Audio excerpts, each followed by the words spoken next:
Reinforced concrete is all around us. It's cast in place and used for so many different things in our world of construction. Whether it's precast or cast in place, there are specific things that are important to know about it.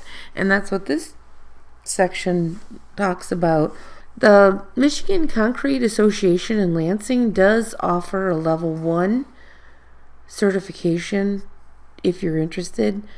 We are bringing that certification or looking at it coming into a new class that is established for the construction management program. This is a Slump Test. This is me taking the 4-day level 1 concrete certification to take a look at how we can bring it into the classroom. We experienced going through all the different tests, and this is the slump test I've been teaching and talking about since the 80s when I was in school and learning all about concrete. And that concrete is definitely not good. You can see that it's when the cone was removed, the concrete was too much water and didn't have consistency of mixture. But wanted to let you know that this could build your credentials if you either happen to take the class once we get it established, or take a look at all these other classes that MDOT, SME, and other construction companies will look for if you're looking to gain experiences and credentials. Now, concrete can be a beautiful part of the design. It's all around us, and it makes for, I think, a natural way of showing the material in our space. If you haven't noticed, a lot of retail now are using concrete with cracks in it for its flooring to show the strength and show the beautiful finish of concrete. Just a few photos to show you that there are massive pours here of concrete, including some of the buildings that are going on right now in Detroit, and massive reinforcement that goes with the strengthening of concrete under tension, because concrete, when it's pushed together under compression, is very strong. But if you try to pull it apart under tension, it's not as strong. So we put the reinforcing steel in there to help us with that tensile strength. You'll see details in the chapter and on the drawings showing how columns are created with reinforcing bars that are wrapped with stirrups or tie wires to secure the bars. And it does have unique qualities to create these type of shapes with the concrete, with the right form or form work that we use to support the concrete while it's curing and setting to gain that strength that we need in the concrete, that compressive strength. Also, we'll take a look at precast concrete and other forms of building concrete, like these tilt-up wall panels that are not as popular but still used, poured right on the job site and lifted right into place. So read this module and take a look at the reinforced concrete terms that are used. There are a lot of photos and details that show things like the concrete cast in place concrete piles that are used for support on larger drawings. You'll see the details and where the reinforcing bar goes. There's some talk about slab on grade and how we use control joints to control where the cracks are in the pours, and also thickened slabs that are around the perimeter. Some of this we talked about earlier in the semester when we looked at the site drawings. You'll also see an example of a column schedule and a beam schedule with reinforcing steel, and the idea that if you have a number 5 bar, it's reinforcing bar, it's always multiplied by 1/8 of an inch to find out the diameter. So a number 5 reinforcing bar would be 5/8 of an inch in diameter. We also use welded wire reinforcement in our concrete pours, and what those numbers mean, the length and the depth of the grid of welded wire fabric or reinforcement. The drawings will show you the way that we represent concrete in construction drawings. We have plans that will show the columns, like this one, for instance. Sheet 13 is showing that this footing that is F54. If you look on the chart here, you'll see the width, the length, and the depth, and what kind of reinforcing it's using. So take a look at sheet 13 to see that some of these drawings are very basic, like the foundation plan, showing the footing and reinforcement. Sheet 13 and 14 both have a plan. 13 is the foundation plan, but 14 is the framing plan, which really shows the concrete beam location here and represents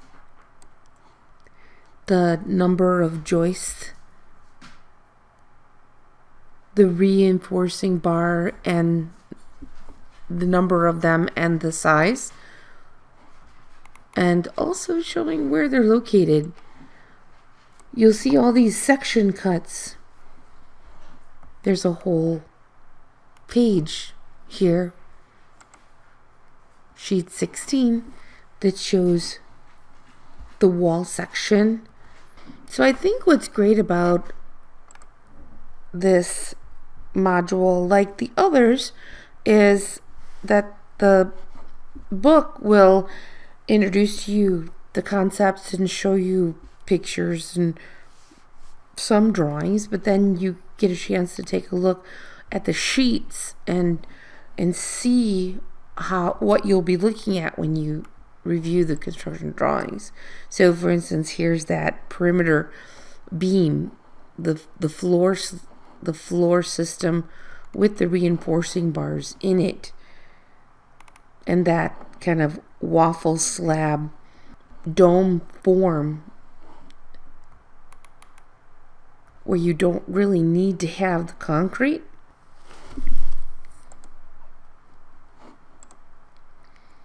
And then sheet 15 is always my favorite. It tells you exactly the column schedule. So you can look for a column like B6 and see the size of it, and at each floor what reinforcing bars are used in that column. So B6, we can go over to this plan and look for the column bubbles to see that here's B6, and that would be the size. And then also the foundation that's underneath some of these will be on this plan. There it is there. And top of footing, TOF, is the elevation of the top of the footing. And of course we have a whole sheet of details, sheet 11 and 12, giving us detailed information about the thickened slab here. When we have a wall inside, and at that point the wall is usually not a bearing wall, but still needs to have a thickened slab underneath it. Different control joints. As you look at this drawing, you'll find that there's a lot of information about where the reinforcing bars are placed in the stepped footing, in the stairs, in the lintels.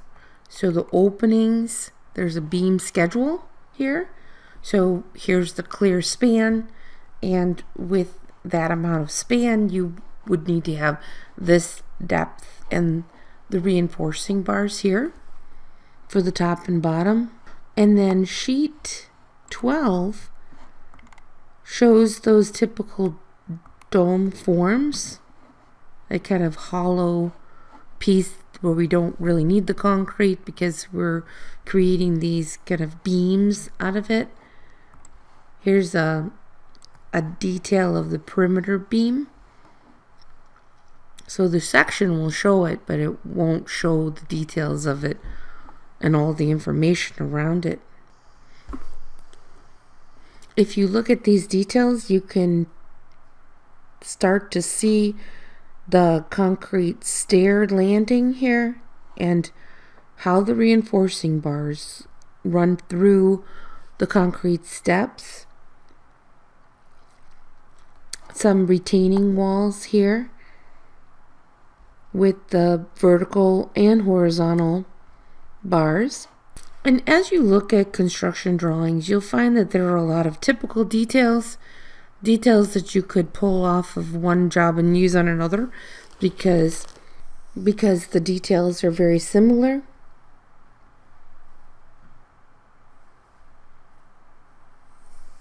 Not always the same though, so we have to check them out and make sure. But there are several that are very typical in our construction drawings. So take a look through the book, answer the questions, take a look at the instructions because you won't need to answer all of the questions, and then use these drawings to find the set of questions that's required on the drawings themselves. It's very important for you to understand these concepts and to know what you're looking at when you look at commercial construction drawings. Like for instance, here's one I just noticed. It's a piece of angle that is embedded in the concrete in just to protect the corner of this concrete opening. So take a look, read through it, get to know the drawings, answer the questions, and let me know if you need any help. Of all the material that's used in our commercial construction world, I think concrete, steel, masonry, those are the things that we want to learn the most about. Although there are so many other materials, those seem to be the top ones that we've been covering and that are a part of the construction drawings.